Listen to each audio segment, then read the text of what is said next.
Hey, what's up guys, and welcome back to pre-production for the modern guitarist. Alright, so we finally have all our guitars and bass tracked, and the next thing we're going to do is we're going to get into the mixing phase. And I'm going to be breaking this up into 3 different videos. The first one's going to be drums, then it's going to be guitars and bass, and then mastering, which is going to be throwing a few things on your master bus to kind of give it a little more of a polished sound and sound a little bit better for sending out to the rest of your band a demo, or maybe sending out to a label so they can check out your band. Alright, so some of the things I'm going to be covering in these videos is I'm going to be talking about subtractive EQ and filtering.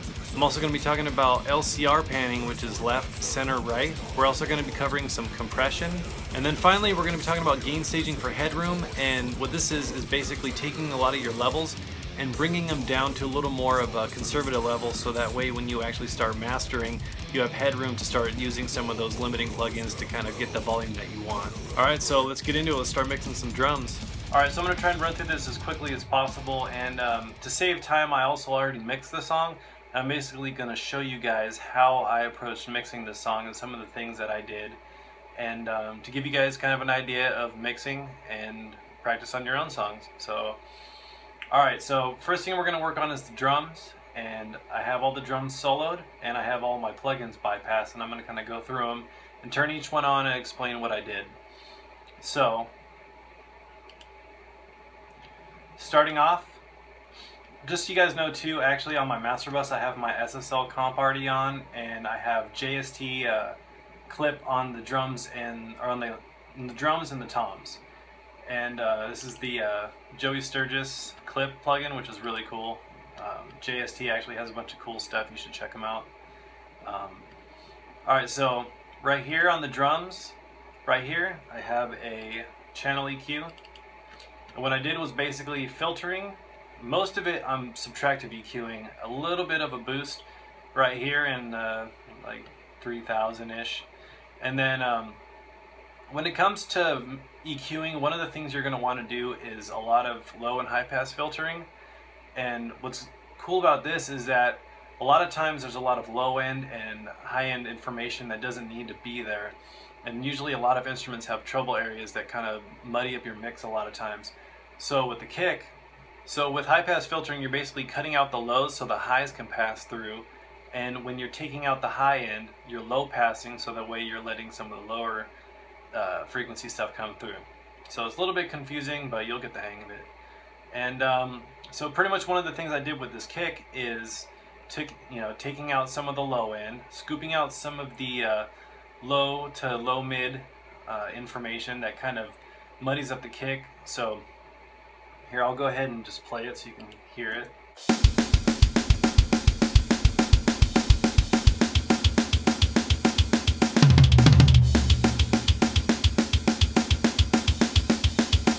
So let's go ahead and just hear how this sounds by itself.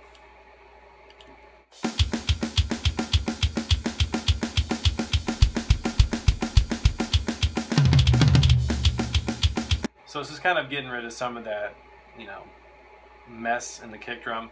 And if this doesn't sound that great right now, you got to understand this is a little bit out of context because it's just a kick drum. So later on we'll be boosting some things and adding some other stuff, also some compression. So alright, so to keep it going, then I did some compression, and I'm using the FabFilter Pro C on this one, and I have like a 4:1 ratio. Attack, I usually have the attack a little bit slower, around 30 milliseconds. The release I have a little bit faster. And then the threshold, you just kind of bring it down to where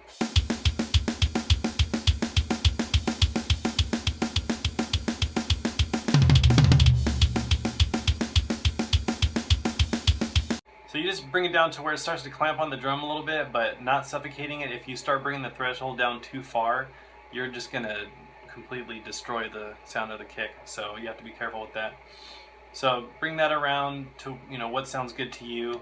But usually maybe like a 2:1, 4:1 ratio, and slow attack, a little bit faster release. And I usually use that compression setting a lot. You'll see throughout this. So alright, so we have our compression, and what compression is, it's dynamic control, because a lot of times when you have varying dynamics, some stuff you have louder, some stuff you have lower. So compression usually kind of brings the quiet stuff up and takes some of the higher stuff and brings it down, and the threshold, depending on where you set that, is where the compression starts to kind of take effect. So this right here, micro, I'll talk about that a little bit later. And then I also am following this up with some clipping using the JSD clip again.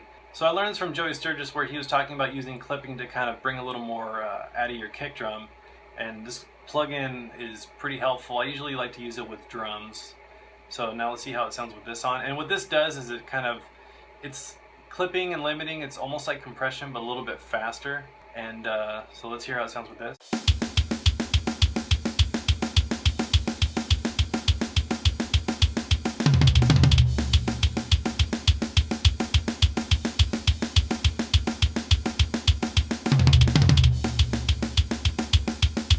So, and some of this stuff is subtle. It's not crazy moves. I try to stay away from that, and don't get too caught up in the fact of a plugin making a drastic change. And another thing you want to keep in mind too is when you're using plugins, keep in mind that it's not increasing headroom, because sometimes when you throw a plugin on here, it'll kind of boost the volume a little bit. So make sure you volume match and go back and forth, just to make sure that some of these plugins aren't taking up more headroom than they need to be. So you have to keep that in mind. Don't be tricked by psychoacoustics that make you think it sounds better because it's louder. Alright, so let's go to the snare. We have... I'm just going to go ahead and turn all the drums on.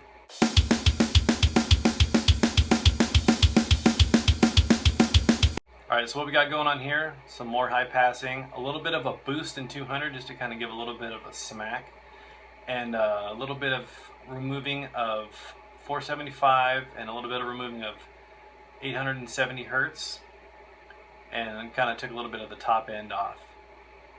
And then I have another EQ that's boosting a little bit of 3K, just to kind of probably make the snare smack a little bit more, you know. So a lot of the boosting I'm doing, it's basically bringing out some of the sounds of the drum that I want you to hear, because a lot of the times most of the stuff that's in there needs to be taken out because it's masking each other. So you have to be careful and boost what needs to be, take out what doesn't need to be there.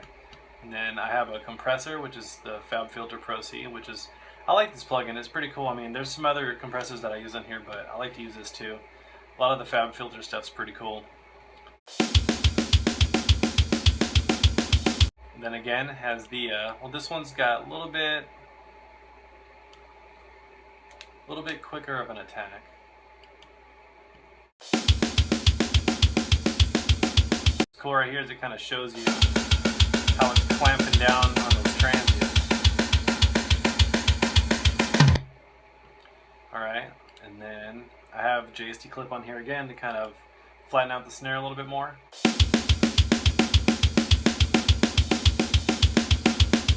Alright, and then I have the snare bottom on here, and I have this turned up a little bit more because I like the ringiness of the bottom of the snare. Kind of makes it sound a little more natural.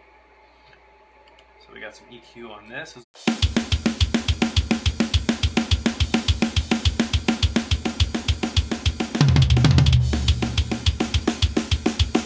So you can hear that ringing in the snare.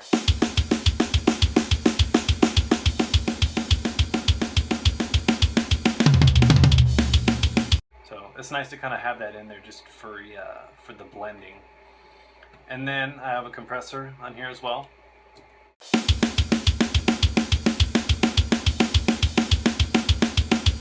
Pretty much same settings as the kick drum, slower attack, faster release. And then in the hi-hat,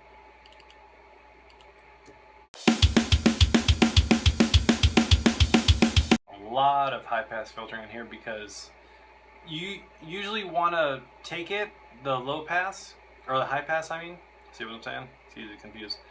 Take it and just swoop it back to where it sounds extremely thin, and then bring it back to where you hear where there's some low end, but just enough for what it needs.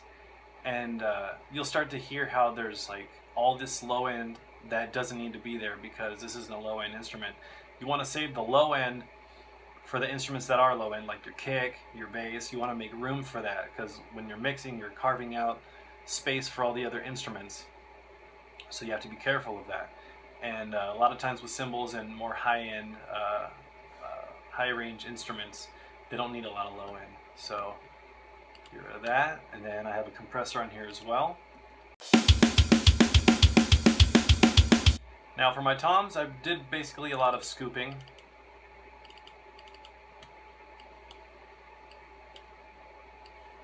So some you can see are a little bit different than others. Here, let me kind of arrange this a little bit.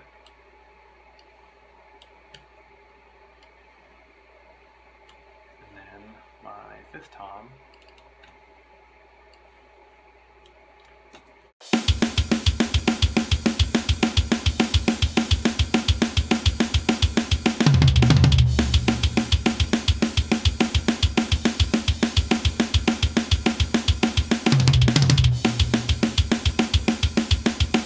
So pretty much you can see taking some of the low end out, scooping around 200, some of the low mids, and then a little bit of around 700, like little below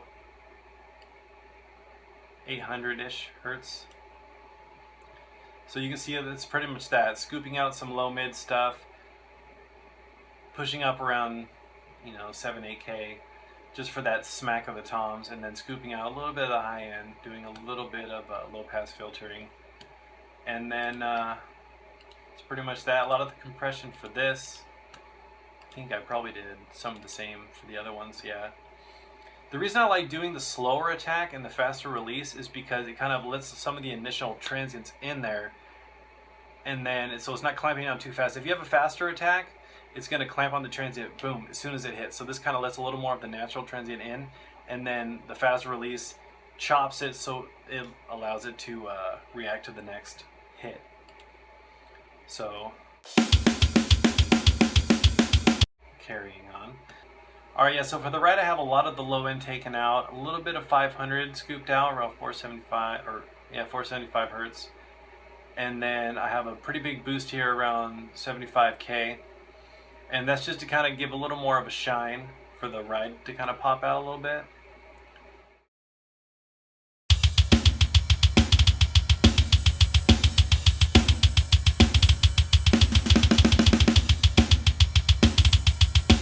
So it kind of gives a little more of a chiminess, takes out some of the low end that we don't need. Alright, so for the compression I'm using on the ride, I have the CLA 76. And you can hear back and forth how it actually brings out a lot of the sparklingness in the ride.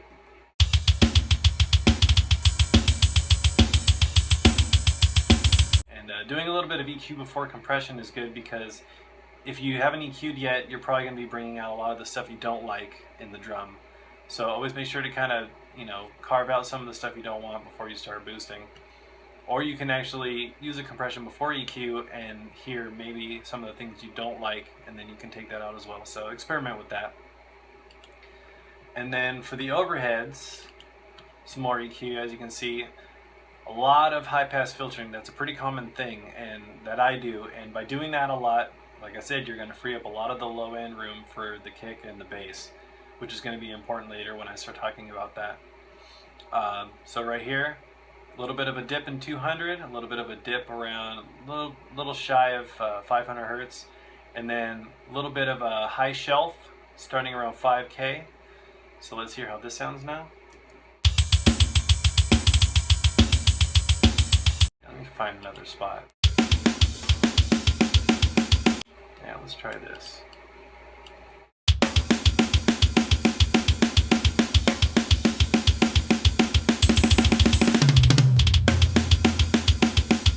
A little bit hard to hear now because I have a lot of the other stuff going on, so let's kick on our compressor. And for this one I'm using the Positive Grid FET compressor, which I heard is supposed to be a little bit better, a little bit more faster responding, and some people use them on guitars and that kind of thing. So I wanted to try it out on the overheads actually. So let's see how this sounds.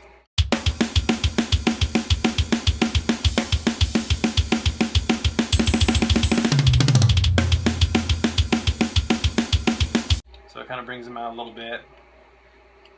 Let's see. Yeah, I got about 30 millisecond attack. So a little bit of a slower, and then the release on here is around 117 or you can do like 120 millisecond release, so a little bit quicker. And so that's what I did for the overheads. And then I have an ambient channel, an ambient mono, and a verb channel. So then again, low and high pass filtering and scooping out some of the mid range and low mids. And then also compression. Let's see how I compress this. This one, I actually smashed this one because having some of your room mics smashed a little bit, when you actually bring it into the mix, it kind of gives a little more of a pushing sound. So as you can see, I have my threshold about an 8:1 ratio, super fast attack, super fast release.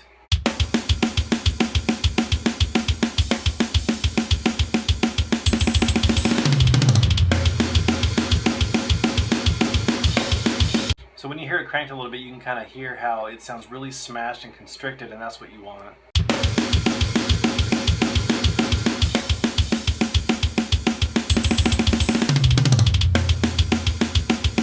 So, and you just want to kind of bring that in there a little bit to where it sounds good. For my ambient mono, again, just scooping out stuff I don't like. Low, high pass, mid, a little bit around 2K.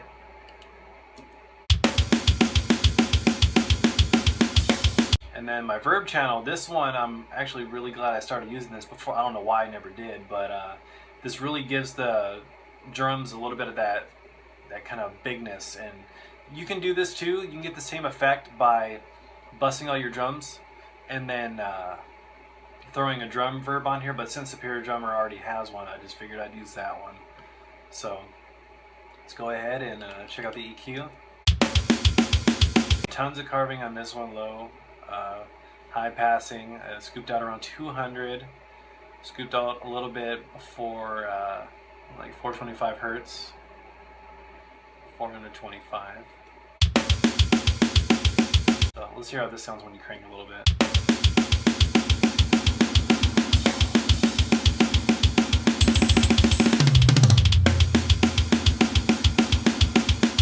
So you can hear it gives it that little bit more of a fuller sound. It's, you know, you want to experiment with blending your drum reverb in there. You don't want too much, because when you start doing some other stuff, if you have too much, it's going to start masking some of the other instruments. So you want to have just enough to where it kind of fills out the drums a little bit, but not too much to where it becomes a problem. And then I also have the CLA 76 on here. So yeah, you can see why I need to turn that down now. So yeah, you want to kind of blend this in a little bit, and let's try that now.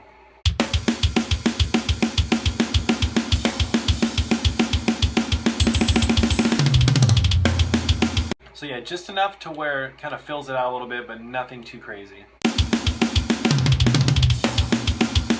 Alright, so now I want to explain a little bit of the micro plugin that I have on here. This is basically an extra filtering that I'm adding on here, but I'm automating it. So on some of the parts where I have really fast kicks, I have this automated to go on and off. So here, I'll show you this a little bit. So you can see here, on some of these faster sections, it kicks on. You'll see it, watch, it'll light up.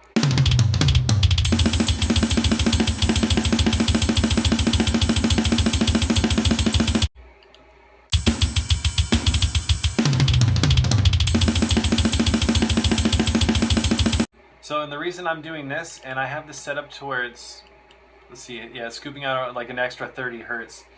And this just, when there's a lot of fast kicks, a lot of that low end stuff starts to kind of build up. So by doing this, one of the faster kick parts, I have it automating to where it kicks on and scoops out a little bit more. And this is something I learned from A.L. Levy on the Creative Live. And if you haven't seen any of the Creative Live courses, there's some really good stuff on there for mixing. So yeah, I have this automating off and on the faster parts. And let's see, anything else we need to cover? No, that's pretty much it. So that's the drums, and in the next video we're going to start talking about the guitars and bass, and then also some other things that I have on here, like some choir things that I added just for fun. So yeah, Stay tuned for the rest of the videos. We're almost done. And yeah, if you like the videos, make sure to share them and like and comment and subscribe. And yeah, see you next time.